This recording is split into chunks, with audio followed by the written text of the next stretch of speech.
Commission meeting Wednesday, October 27th. In attendance from the commission is Ron Jodas, Charmaine Seavey, myself, Peter Van Loon. We have Sarah Nielsen from Main Street Partnership, Maria Capriola from Town Management, Melissa Appleby from Town Management, and our presenter, Mike Liddon, Director of Planning, as well as Bill Rice, Jackie Bedos from the Board of Selectmen, and Andrew Sherman, Business Resource Manager from the library. Okay, meeting is being live streamed. Got it. All right. So first up on the agenda is our periodic update from development update from Mike Liddon. Mike, I'll turn it over to you and take it away. Okay. Melissa's going to upload the presentation, and then we'll go through it. All right, you can go to the next slide, Melissa. So I think we talked about this at the last update. This is the redevelopment of the Simscroft property. It's Nelson Construction, along with T&M Homes. They have been approved by all the local commissions. They received app approval from the zoning commission. Plan calls for the construction of 175 residential apartment units. They are currently working on their state permit. So because of the size of the project, it requires a DEP permit for stormwater and a permit from the State Office of Traffic. So it's a OSTA permit. They're going through that process. Unfortunately, the state is not exactly as timely as dealing with the local commissions. So we're hoping that that is a smooth process and they're going to have their permits in hand so that project can proceed. But like I said, their local approvals are secured. There's a few things that they may be approaching the town in the near future to discuss, such as public access. They also have working on with HUD some funding for some affordable units that'll be associated with this development. So it's a win. You'd have multifamily housing in the center with a portion being deed restricted affordables. So you go to the next slide, Melissa. First, Sarah, do you have anything you want to add on this thing at all? I think as we mentioned, we've been working with Chris Nelson and his group since the beginning. Main Street and the town are one of the actual reasons that he relooked at this property. And we're working with Chris and his team. Mike and I met with Chris and his team last week to get some updated materials and to move them forward in the process. And they couldn't be more pleased. So this is a major developer. It's an award-winning developer that's very important to Simsbury. One additional comment I'd like to make is that when he presented at the chamber meeting, he also mentioned that he's going to try to do this with all the latest energy efficiency, clean energy approaches, building materials, what have you, that he possibly can. So in addition to having affordable housing units in there, he also wants to be, quote unquote, green as much as he possibly can, which I think is terrific for the town. Yes, that's a great point, Bob. There's four components that make it important. As you mentioned, number one is because there's housing in the downtown, and we've already shown, and I testified before zoning in favor of this, because the economic impact to the local businesses is going to be incredible. And that's what downtown housing does, and there's national studies. Number two, there's going to be an affordable housing component, which is not required. It's something that they're choosing to do.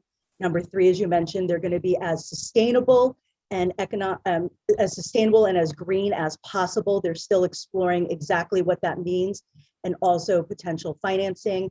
And finally, this is a major charrette from our charrette program. So it's a major project that was called for in the charrette. Yeah. So we're really excited on the next state phase with that. The next one. So this is 34 Hot Meadow Street. On the left-hand side of the screen, that's the Cureleaf, or the old CLMP facility.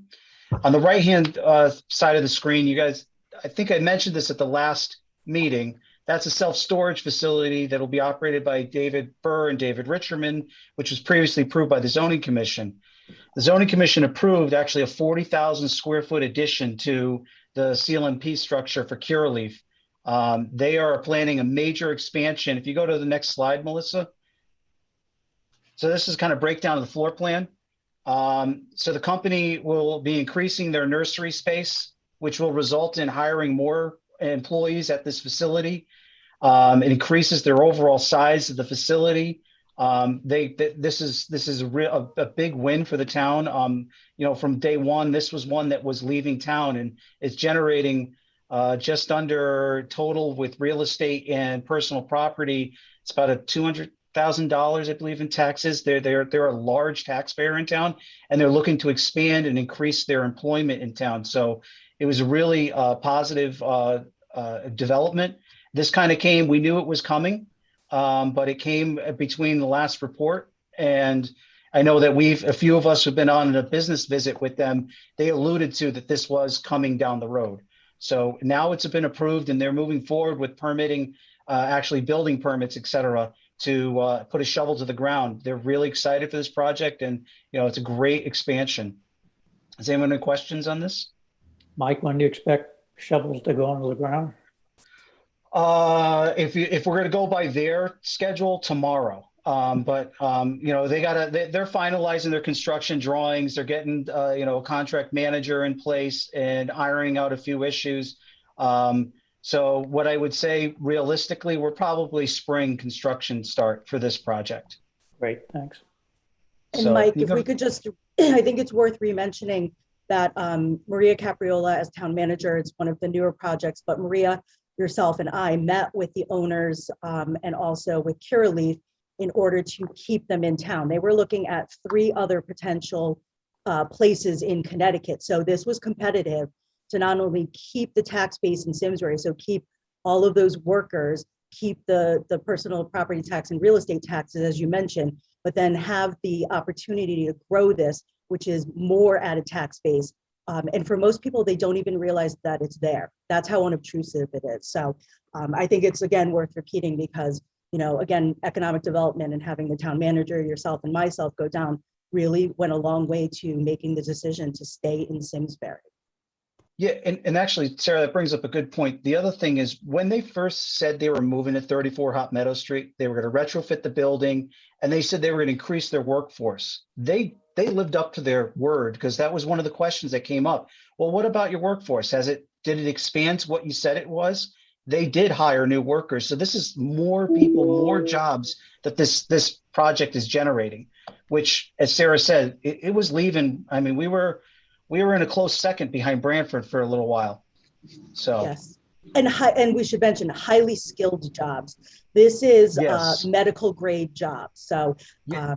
That highly skilled and also great paying jobs. Right. Yeah. Because if you go through the facility, it's a very fascinating facility. It's not what you're probably perceiving. Inside, it is. These are individuals have multiple degrees that have focused on botany, et cetera. I mean, chemistry. It's a fascinating facility inside. So, all right, we can go to the next slide. So this is Mclean. Those pictures were from last week. Mclean is making its way through. We should be winterized in the upcoming months or so. They'll be inside. This was supposed to be, it was a delayed project, if everyone recalls. It was supposed to start about spring during COVID. It was delayed. It started probably about 4 months after what they really wanted to do.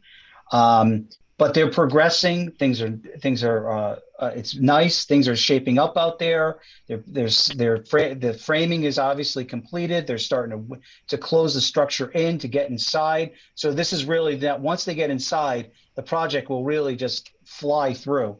We're hoping that this is going to be online for next year.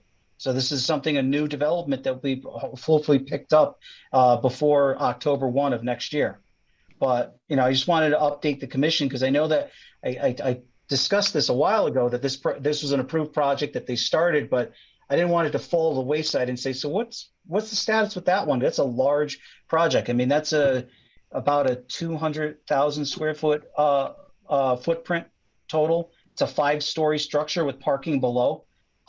So it's an interesting thing, and it's one that it's only visible if you're interior to the campus or if you're coming up on a few holes at Hot Meadow Country Club. Then you see this thing, but even when you see it, it's not as intimidating as you would think when you hear, "Oh, 5-story structure." That's really pushing it.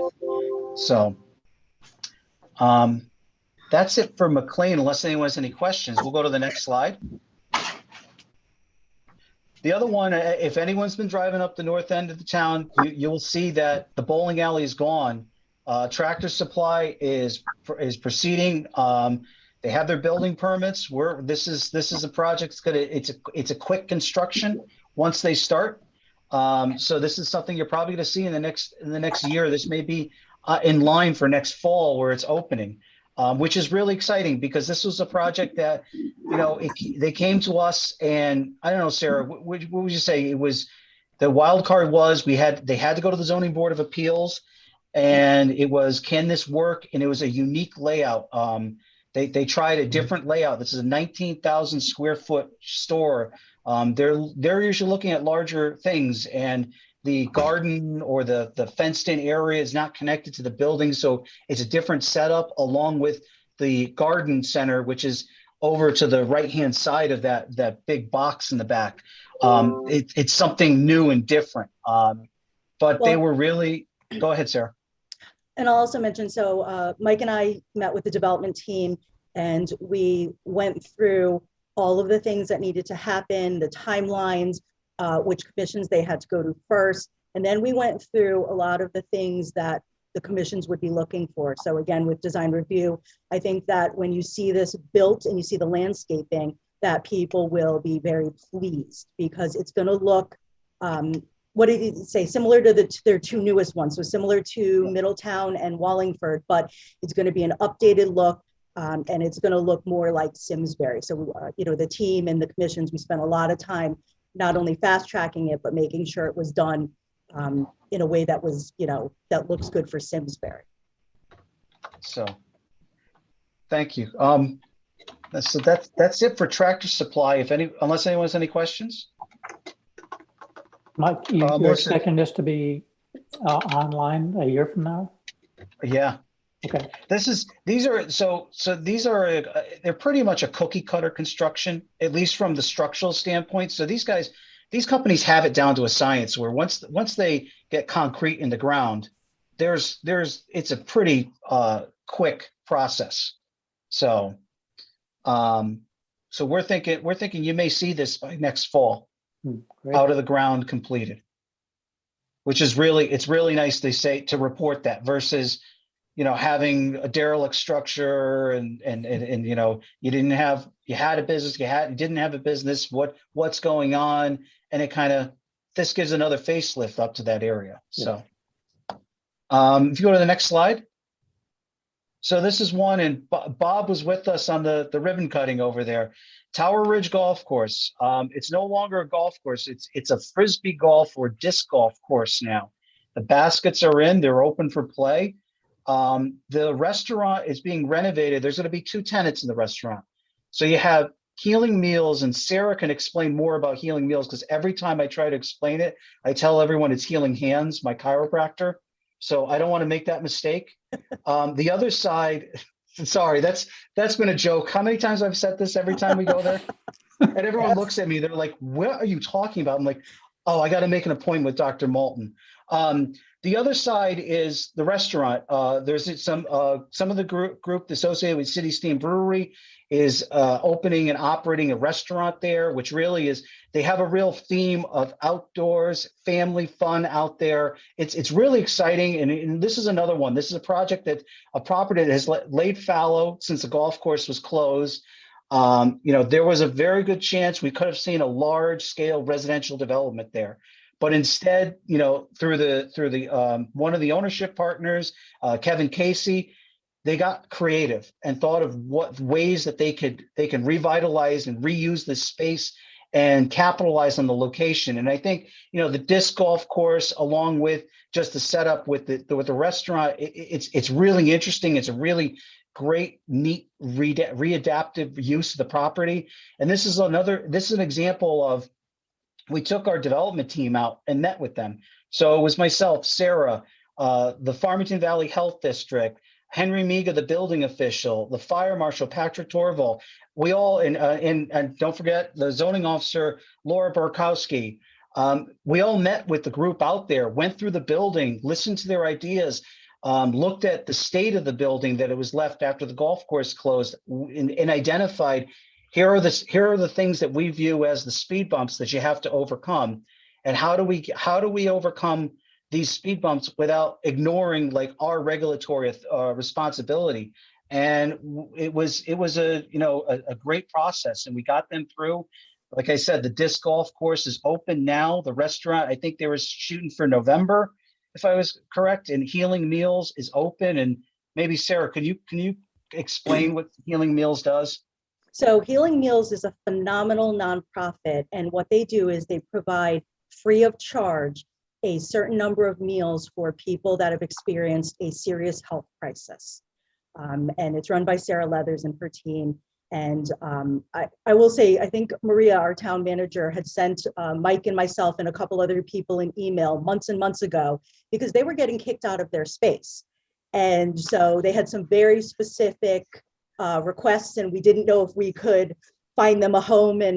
And they ended up, thanks to Ferg Jansen, who's a local business owner in Simsbury, they were able to connect with Kevin Casey.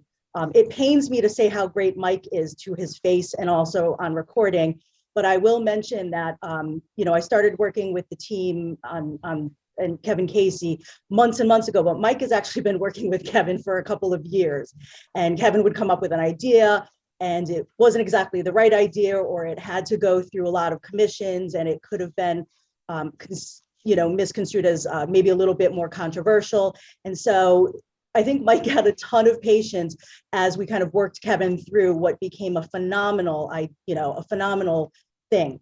The disc golf course is the best stewardship of the land. So it's actually healthier than doing a golf course, but they're still utilizing all of the golf course layout. And then, as we mentioned, Healing Meals is in there. Actually, Healing Meals, we fast-tracked them with our development team because they were getting kicked out in July, and they opened up, I believe, in August, right? We got them opened in August. I forgot about that aspect. Yeah, we met, what was it, in June, and Yep. they had to be in the building July 1. Yeah. So like, that was a huge lift by both Henry and Patrick and the health district, because we had some issues with sharing kitchens, et cetera, and that was resolved. Yeah, so I think, again, the development team was phenomenal. And then the final thing is, so it's going to start off the Talcott Mountain Collective, which is the city steam piece.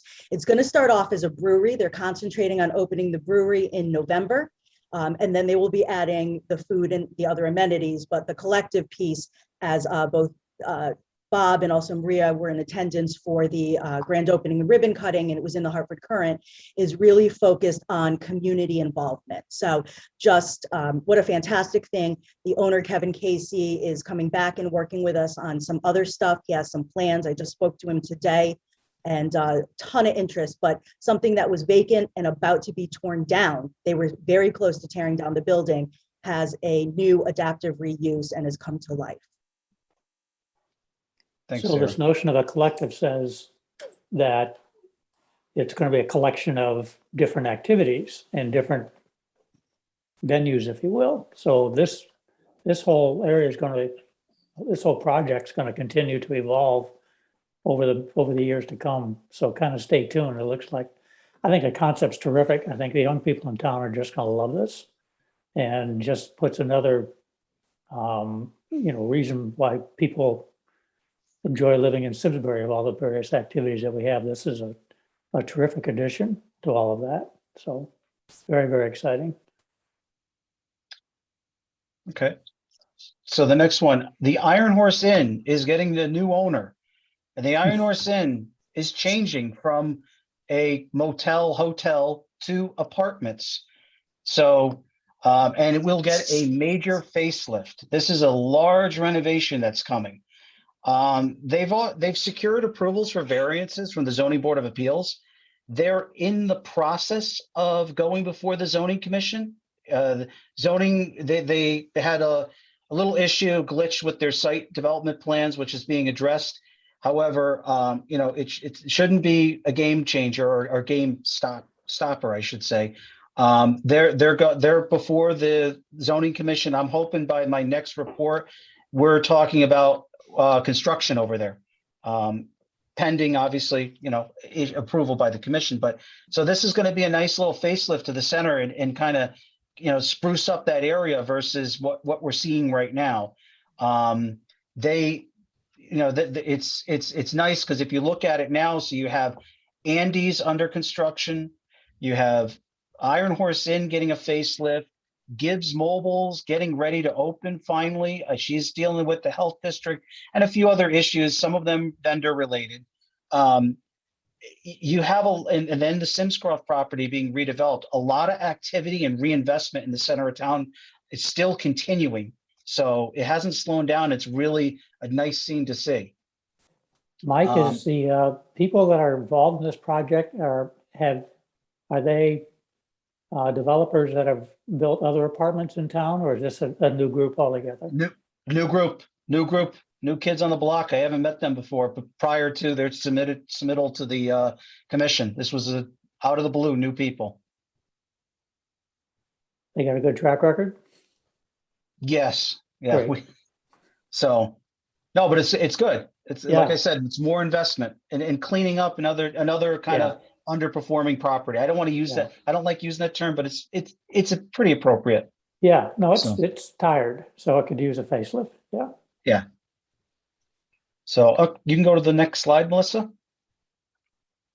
So I think I mentioned this as a preliminary at the last development meeting, but so 25th Terrifield Road, so it's the old well property.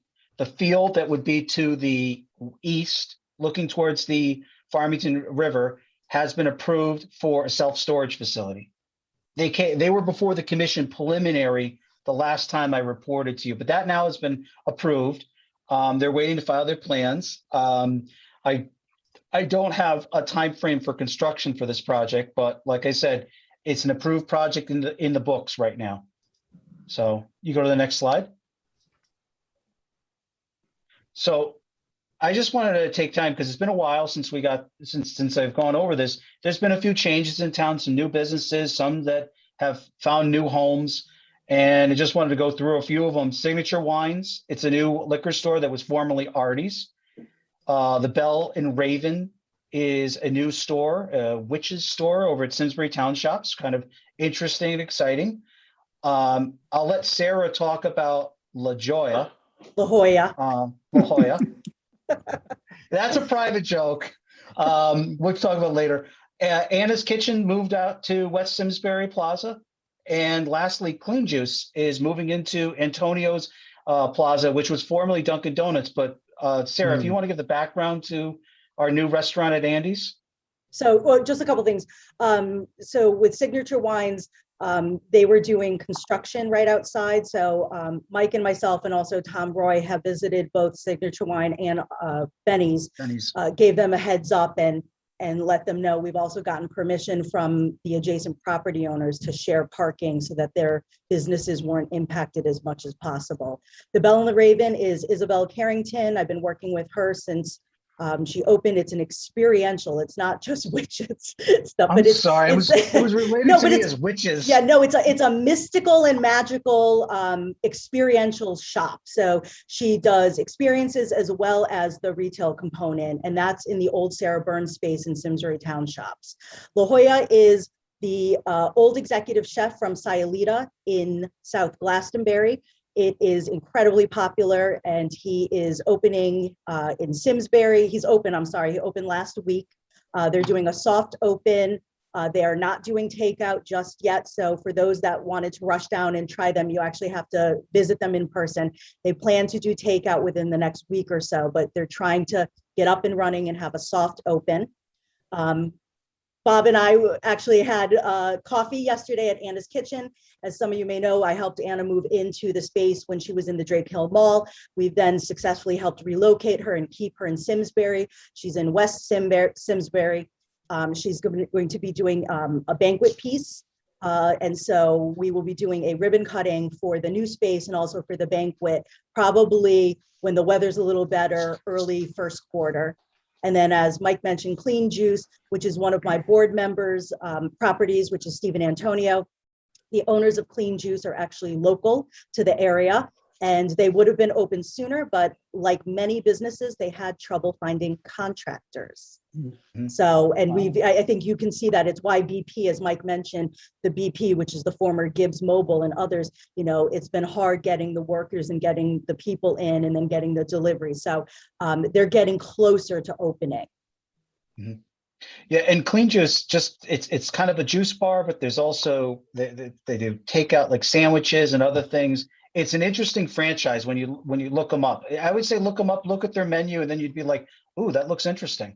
And just to mention, Clean Juice and Burn Body Camp, so we put Burn in the back of Andy's. Both of them are like new North Carolina franchises. So it's not as popular. It may not ring a bell to those of us up here, but very, very well-known franchises in the North Carolina, South Carolina area. So, And all right, Mike, I'm curious, can you talk about any other potential people moving into the Andes spaces that are available? Not yet. Not yet. Okay. They haven't officially we're- signed a lease yet, Bob. So, but there's interest. There's interest. We're getting close. They have a tenant and plans for the Andes, the bigger piece, which is the old Andes Market. But until we've heard that they've signed the lease, we can't disclose yet. Okay. Yeah. But again, kind of, talking about how economic development happens, this is something that started really, I've had a very long-term relationship with Andy Andreo Jr. and the family, but we were able to successfully, through a meeting in the town manager's office with Maria, Mike, and myself, successfully able to keep what would be considered a more difficult tenant who, drops property values out of that space. And do the renovation and the facade, which you're seeing, they're putting in money, it looks phenomenal. They have new interests. They've had, you see the build out on Iron Horse Pub in the back. And so I think that through some really fantastic conversations in the town manager's office, we were able to help the family move to what you see now, which is really exciting. Yeah. So, is there any other questions? All right, we can go to the next slide. So this is going to be our tourism piece. Yeah, I'm going to embarrass Sarah on this. Sarah lived and breathed this movie for 2 weeks minimum. Longer. Well, okay. Whether it's finding the right home or the motor home for the stars. So that center picture, that's Antonio Banderas. And that's over at DP. Both these pictures over at Public Works, because they filmed a portion of the movie, which is Banshee, over at Public Works. John Keyes was the director. There was they also filmed another portion of the movie, a few scenes over at the Old Well Tavern. And Sarah was shepherding them all over Simsbury, trying to find locations. I mean, we were out at the barns in the woods over at the Meadowwood project. We were at Public Works. We were at anyone who had a dank industrial building that we can get in. We tried to get in, which was tough in Simsbury, by the way. It was actually tough looking for some of the things they needed. We have to take our game down a little to get to what they were looking for. But no, it was a really interesting. The group was really excited, and maybe Sarah, do you want to add anything? Because I know that we're talking about businesses and whatnot, but this kind of falls in the tourism other category that we don't really see a lot of that activity. But when it comes up, I thought it was worth reporting to this group, because it really, it was kind of silent other than a few people knowing, like Maria was involved with this too, with getting permission to use and Tom Roy, town property, and working out the deals, making sure the proper insurances, et cetera, are secured. We had to be quiet. We had to be quiet about when it was going on. And more importantly, we didn't know who was out there till What would you say? Well, so we had to be very, very quiet. Wait, can you hear me, Mike? I can hear you. Okay, we had to keep this very quiet, which is why we didn't mention it ahead of time. There was a ton of privacy. I will kind of dubiously thank Maria and Melissa if they kicked it over. So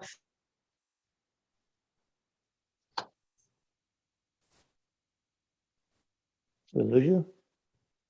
I think we lost her. Oh, with the indie film Banshee. And as mentioned, it was Antonio Banderas, it's Jamie King, and it was Tommy Flanagan. So 3 very, very well-known players. And the way it relates to economic development is not only are we going to be featured in a major motion picture sometime next June, if you go to variety.com, you can see a whole article on it. But they rented out the old well. They used Public Works, which most people would not have thought would be would not have thought of as, so thank you, Mike. Mike helped me find Public Works. They also used Popover for catering. They used Frankie's food truck for catering. They rented from 2 local residents for the RVs. I mean, everything, so much was done in Simsbury. And then I have connections, kind of throughout Greater Hartford. So I got them permission to use the Gold Building to do filming and some of the other places. And I want to thank especially Jackie Bados. Jackie put her realtor hat on. We needed a house for about a month, and the house that they had found had fallen through. And so Jackie kind of worked with me over an entire weekend, because it was absolutely necessary to find this house. So everybody kind of, the whole team pitched in to make this happen. And the town of Simsbury will be getting a credit in the movie. wow. You can't pay for, what that's going to be worth. I mean, that's terrific. Yeah, and then the final thing is they're so pleased that both the director and a second director who will be part of the team are already talking about coming back. So John Keyes has been in touch with me, and they're so pleased with Simsbury that they want to come back early first quarter. That's terrific. So stay tuned. We'll have the next one coming. Netflix, Apple TV, what's it going to be on, I don't know. I mean, it's Yale Productions, which was a part of it, so Yale Productions ended up, even though it was an indie, ended up being a big piece behind this film. And later I'll send you the link to the Variety article, because it was just very cool. Yeah. Oh, that's exciting. So you can go to the next slide. Sorry. Now I'm going to bore you with numbers. So I guess everyone wants to know, how do we fare for permit activity? Did COVID impact permit activity? Last year was a banner year. Actually, it was the highest year we've ever had for permit activity. You can see below, it's 1.3 million. That's building permits, zoning permits, et cetera. That's everything, all the activity that goes through my office or the commissions. Compare it to our previous record setter, which was 18-19. And I always put an asterisk next to that year, because that year, the number, it's 1.2 million it's a huge number, but 700,000 out of that came from one project. That was from the solar farm. So those Maria will remember, we had the check, and it was like, do you want to take a picture with it? Because it was a huge check that came in for the permit fees. It's kind of, it's interesting. So we see that. And actually, Melissa, if you go to the next slide, I wanted to show this. I know we usually don't get to this level, and maybe some of the members of the Board of Finance that are watching this would appreciate this, but I've kind of told you what's COVID doing to our building activities, but I haven't really explained, I've told you about all these large projects that are approved, and you see these large numbers, and what does it really equate to for building permits? Well, what we're seeing right now is a lot of the large projects are either about to submit for building permits, or those are already permitted, and we're like a Mclean's, and we're doing the inspection portion of that. What we're seeing, though, and Jackie can attest to this from the real estate market, is a real surge in the residential activity. which is really, that's what really set last year apart. Because if you broke down the numbers based commercial versus residential, you would see, wow, like you have all this residential activity going on. It's not like there's a lot of large projects. You have large Right. projects that are going on, but a lot of them are, there's, like I said, they're at one end of the other, the spectrum of where do you stand on permitting. And you could see for the first quarter of 21-22, we're at $216,000 worth of permit fees. Compare it to last fiscal year, we're not at the nearly 300 record-setting pace, but you can compare that to the 1920, it's still high. And you could see that you're seeing a large chunk of it as residential activity, which is interesting because, it speaks to, you have a strong residential real estate market where people are either investing in the homes that they own.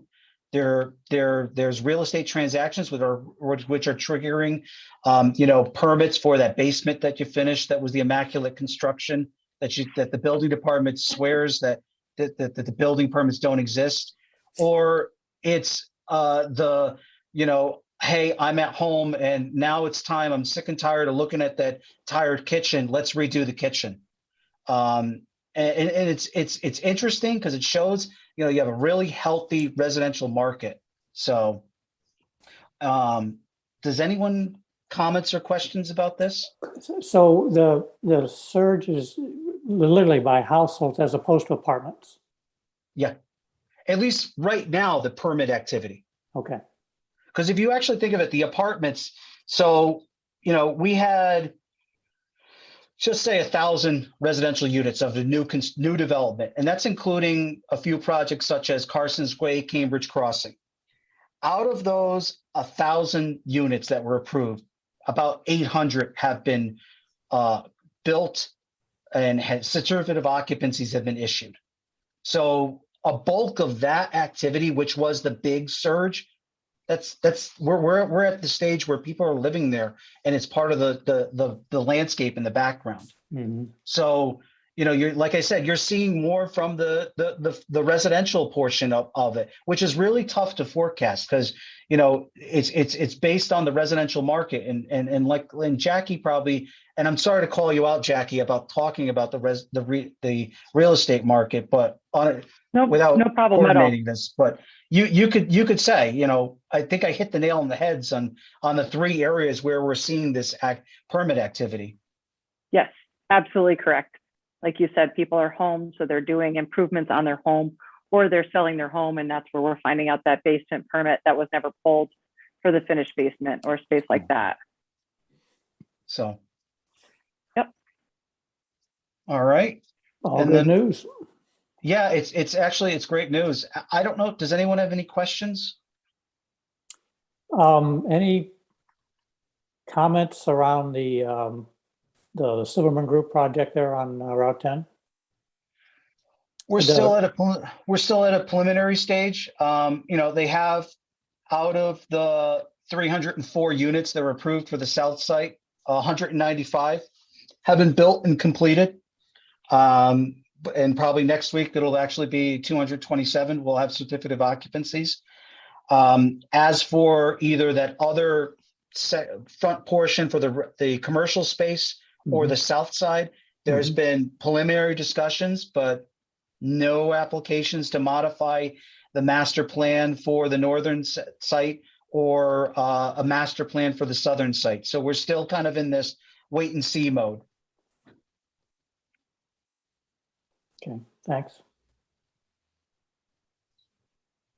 Anybody else have questions for Mike?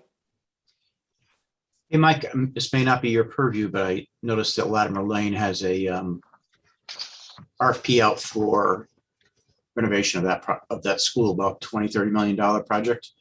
I don't know what else is coming out for the. I can speak to that too if you want, Mike. Jackie, you want to do the building committee? Sure. So I'm the liaison to public building. So Latimer Lane has already met with Tecton, and they have done a walkthrough, and they have a very preliminary plan of how they want to move forward with building. Once they get it set, then they will go and apply for funding from the state.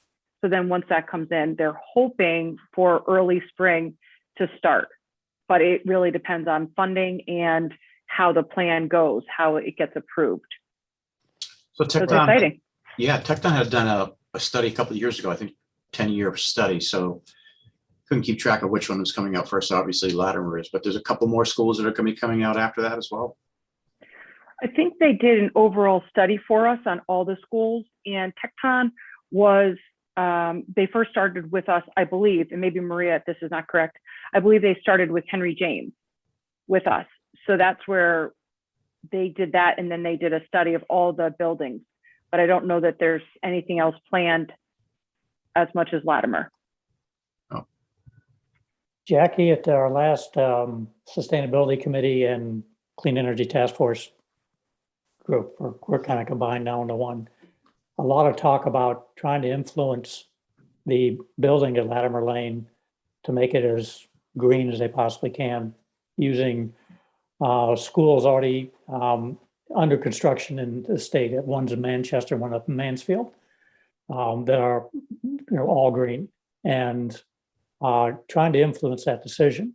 I don't know if the architectural plans are already in place, and I have no idea of our ability to impact that. I was just wondering if you had a perspective. Very good point, Bob.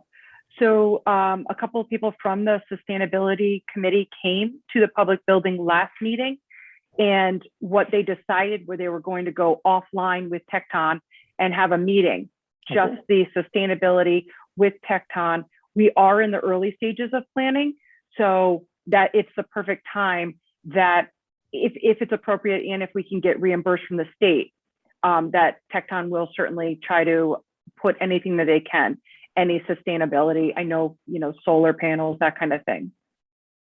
Yeah, that's great, because it's a 50-year-old building. It's going to be around for another 50 years. So this is our one chance to do it the right way. So yeah, very good point. Great, thank you. Sure. So Sarah had to drop off. Thank her for her participation. Any other questions for Mike or Jackie, or other than it's exciting, great news, and always a presentation we look forward to. So thank you very much, Mike, for your time. And we'll move on. So next item on the agenda are a series of housekeeping items. The first one up is selection of chair for the coming year, November 21 through October 22. It's currently Bob. I'm more than happy to continue to be chair, but Maria, do we open this up, or how does this work? Yes. Yeah, we could certainly open it up. I know that we are missing Tom and Brooke this evening. We usually do this in October just to make sure everything's in order sort of before the end of the calendar year. But since you are missing two of your members tonight, if you want to hold off on the housekeeping items until next meeting, I think that would be okay as well. Okay, so it just really depends on your preference. Okay, so the full quorum in place. We'll wait till next meeting. Yeah, I would say nothing on that housekeeping list is so urgent that we have to do it tonight. If you'd prefer to wait until next month when more of the members are here, we could do that. Okay, let's defer that to our next meeting then. Okay. So items 1 through 6 there.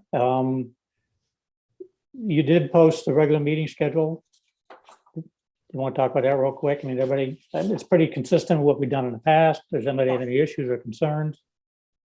Otherwise, we'll assume those are the meeting dates for 2022. Okay, great. Yeah, we can definitely make that happen. Okay. And the status of the filling the EDC vacancy, do you have any update on that? Yeah, just a quick one. We didn't get a lot of applications in the most recent posting, but that's not terribly unusual. We've really seen during the pandemic when we do things for volunteer vacancies and stuff, sometimes it takes a couple of postings before it gets some attention. So we'll definitely most likely do a repost. And then you may recall, we also have that charter requirement because the position was vacated midterm, that we will just need to make sure that whoever we appoint to fill that vacancy is of the same political party of the person that vacated the vacancy. So that's just a little bit of an extra layer, but certainly not a hurdle that we can't overcome. And I recall it has to be Republican. I believe so. I'll double check, but I believe so. Okay. All right.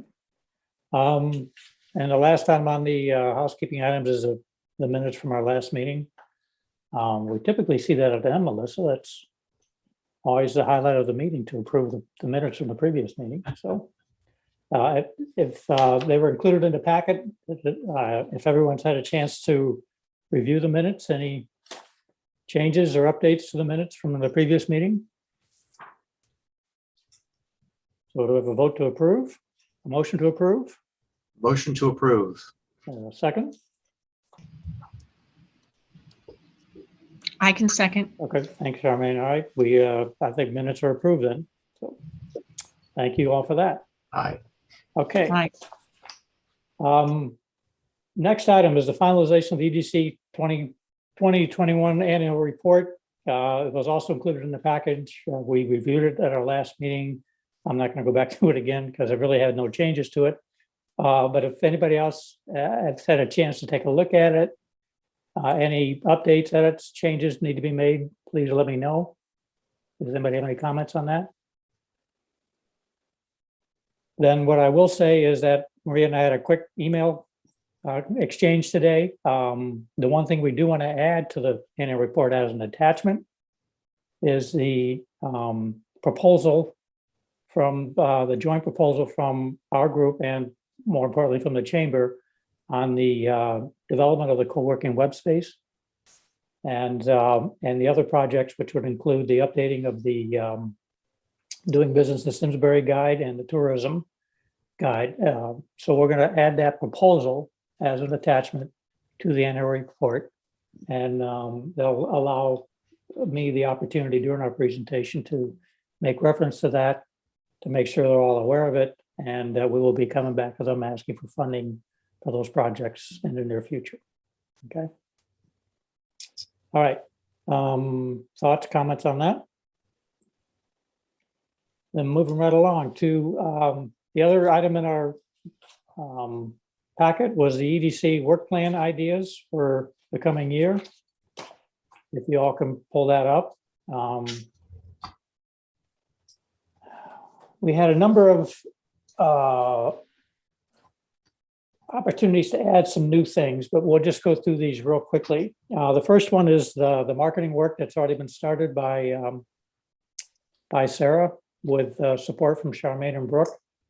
And I don't know if we have an update on that as far as, we've gotten the initial work done. We've done the presentation to the Board of Selectmen on the initial findings. Now the idea is to take that and to update the actual materials themselves that can be used for tourism, the real estate, business recruitment process, make sure they're on all the web pages and what have you. I don't know where all that currently stands. So Charmaine, do you have an update or anything?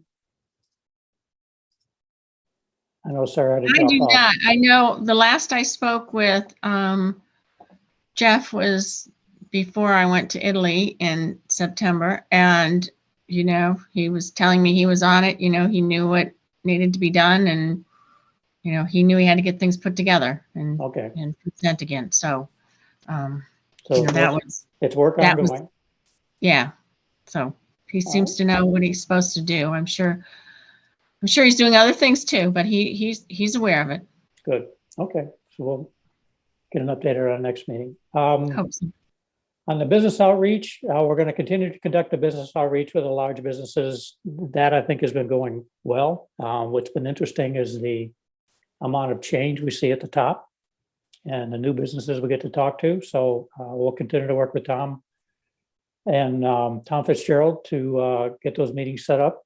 And everyone here on our committee are welcome to join us on those calls. So we'll make sure you're all aware of those as they come up. The new one that we want to implement is around the smaller and medium-sized businesses. And the idea here is for each of us to pick 3 or 4 businesses that we are familiar with, maybe restaurants we go to on a regular basis or places we shop on a regular basis, that we have, some relationship, if you will, with them, or ones that we just want to do a cold call on. But, identify 3 or 4 small businesses that we could each call on over the next year or so to have a call on them, introduce ourselves, say we're from the Economic Development Commission, just want to understand, how do you like doing business in Simsbury? Do you have any issues or concerns? If anything does pop up, here's my contact information. Feel free to give me a call. I'm sure many of the businesses in town know Sarah or Morgan. But this is just one more person showing up that's interested in making sure that their voices are being heard, and if they do have any concerns, that we'll address those. So the idea is to kind of formalize that as best we can. We'll get a list of businesses. Sherm mentioned that he has a list from the library. Maybe we can pull from that. We can each go through it, identify those that we want to call on, kind of put some structure on this, kind of a plan in place so we can track. The idea then would have us to report back after we've made a call at the next monthly meeting. We capture the issues, any concerns they may have, make sure they get resolved, and we just kind of track that on an ongoing basis. Questions, comments on that? Maria, anything to add? Okay, good. So that's something we'll start to put in place at our next meeting. I think, Sherm, if I could work with you to start to get that list together. Yeah, maybe we'll be using the library's reference solutions database to run a business list. Okay, and maybe that's something we could distribute to everybody before our next meeting for Sure. them to review, so they can come to us with their thoughts and ideas. The next one is it's a new idea that it's a create a welcome letter and or packet for new businesses, collaborating with key stakeholders and reach out to new businesses monthly. So the analogy I will use here is when you move into town, the welcome wagon shows up at your door and they knock and say, welcome to Simsbury, and they have a nice packet that they can give you. And at least when we moved here, we got one, right? We thought it was extremely helpful. So this is just a way of welcoming the new businesses. In Mike's presentation, identified a number of new businesses coming to town, and so it would be nice to be able to knock on their door and say, hey, we're from the Economic Development Commission, just want to reach out and say welcome. Maybe present them a letter that's signed by both the town manager and the first selectman, welcome them to Simsbury. Maybe pull together a packet of things we think are important for them that they would be find interesting. So the idea is to kind of step back and say, okay, if I'm a new business in town, what information would I want to have? Where is that information today, or where is that content today, if you will? If it's, I assume, most of it is available. We may have to create some new stuff to kind of create what we think that packet's going to look like. Pull it together, bring it back to the team, review it with everybody, get thoughts and inputs on it, and then build it out and then start to execute on it. So is there anyone on the team that would like to be involved in pulling that together?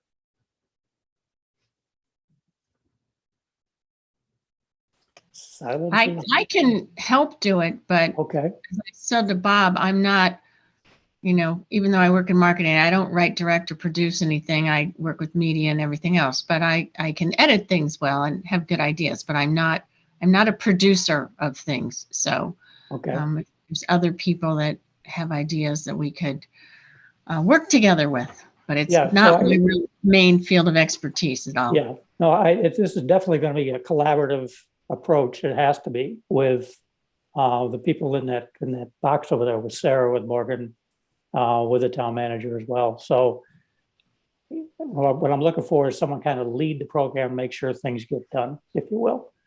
So Charmaine, if you'd be willing to do that, that would be terrific. Well, it depends on how much time it takes. I mean, We got lots of time. This doesn't have to be done tomorrow, obviously. So, because my schedule just comes and goes, since I work for myself all day long. But I can try to lead it. Because if I'm working with Sarah and Morgan, people like that, they're go-to people kind of anyway. Yeah. No, I mean, so this is the work plan over the next year. So if we get this done Okay. over the next year, that would be terrific. Okay. Okay, great. Thank you. And you do, Um, Bob, there's only 3 of you on the call at this point, so just in terms of assigning people, you might. I'm sorry, what, Melissa?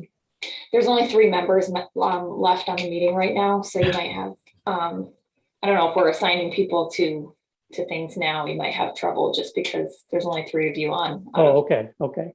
All right. That's a good time to assign people when they're not around. There you go. Yeah, let's volunteer people around here. Okay, so with that in mind,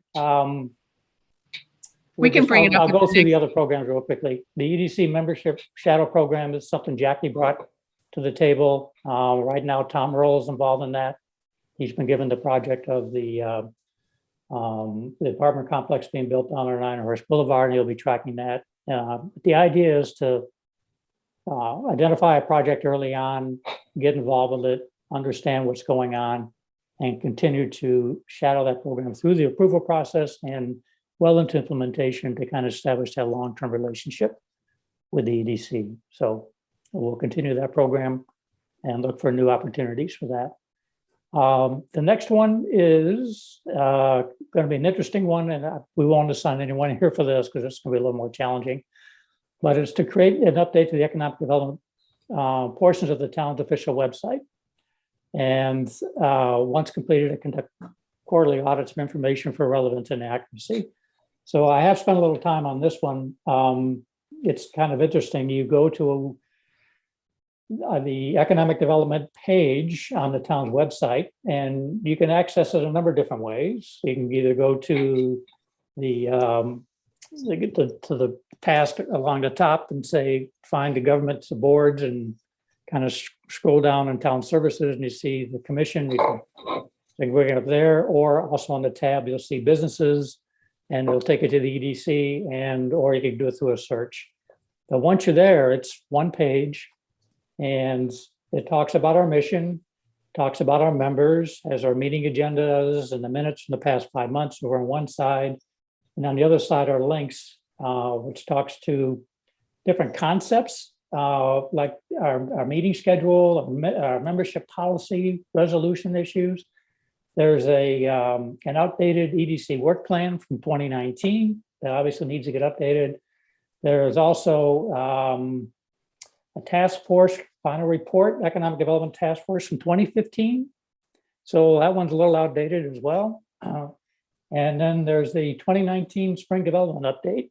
So this could use a little work, both in not only updating it, making sure it's fresh, if you will, but also looking at the content. I mean, this gives us an opportunity to provide some more like EDC relevant content that if I was, for example, a new person moving to town, interested in starting a business, not sure where to go, but I would think, geez, I'll go to the town website and see there's got to be something there about how to start a new business. And if I came to the economic development side, geez, I would expect to see something there.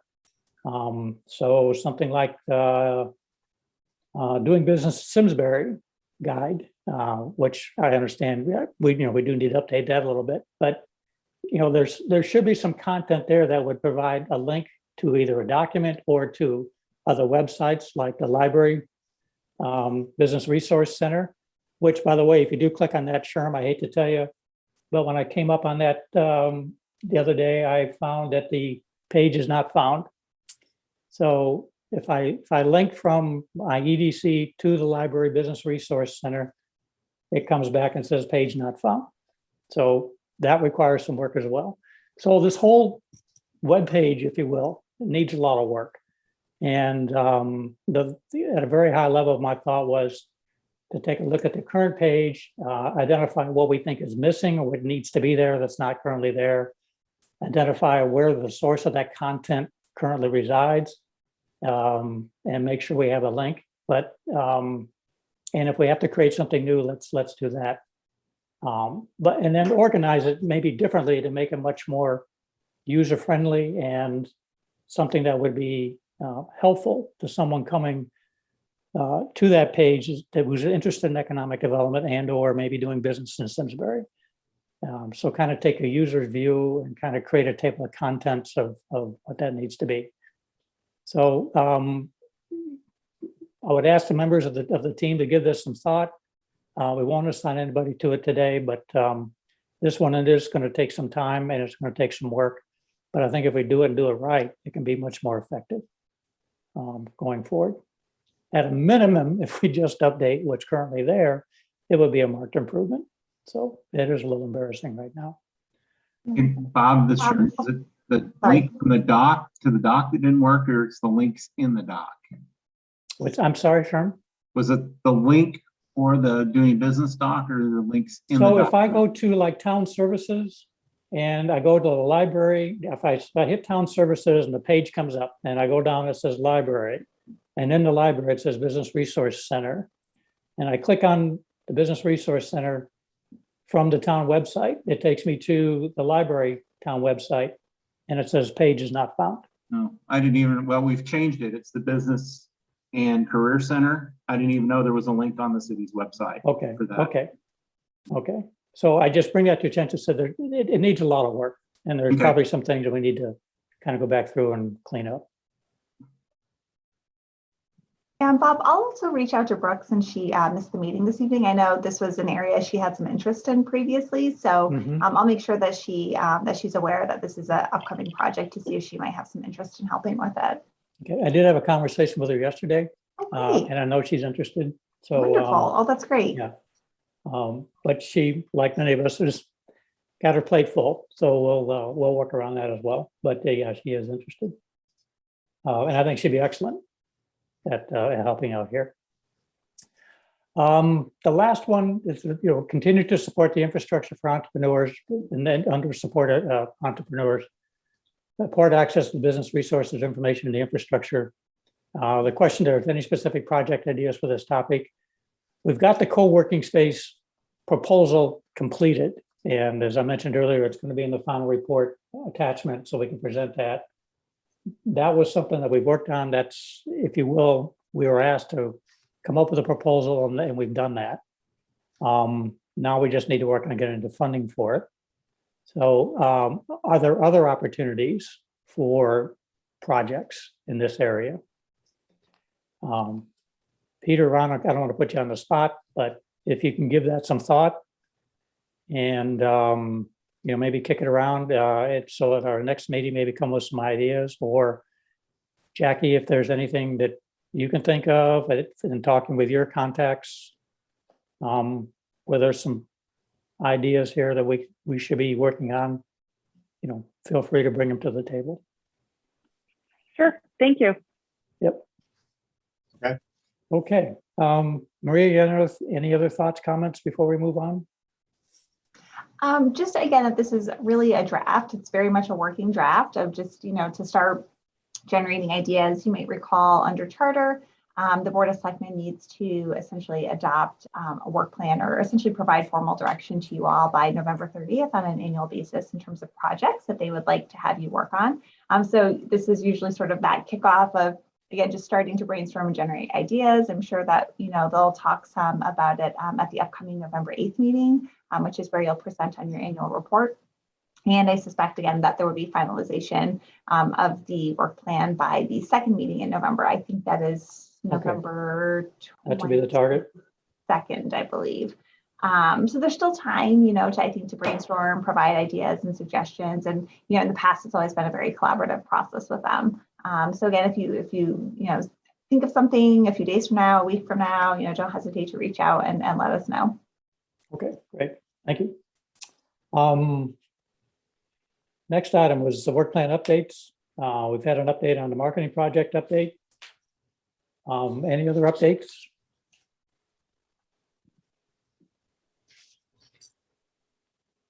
Okay, real quick. Sarah had to drop off. Morgan's not on board.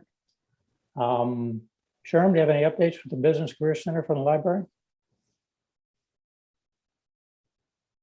The one thing that's new is for the programming I've been doing for the BCC, we've actually adopted a hybrid model that my presenters have been kind enough to try out for us. So what we're doing is we started in-person meetings in October, but we are, I purchased a nice lapel mic, and my presenters are wearing that mic while they're presenting in person.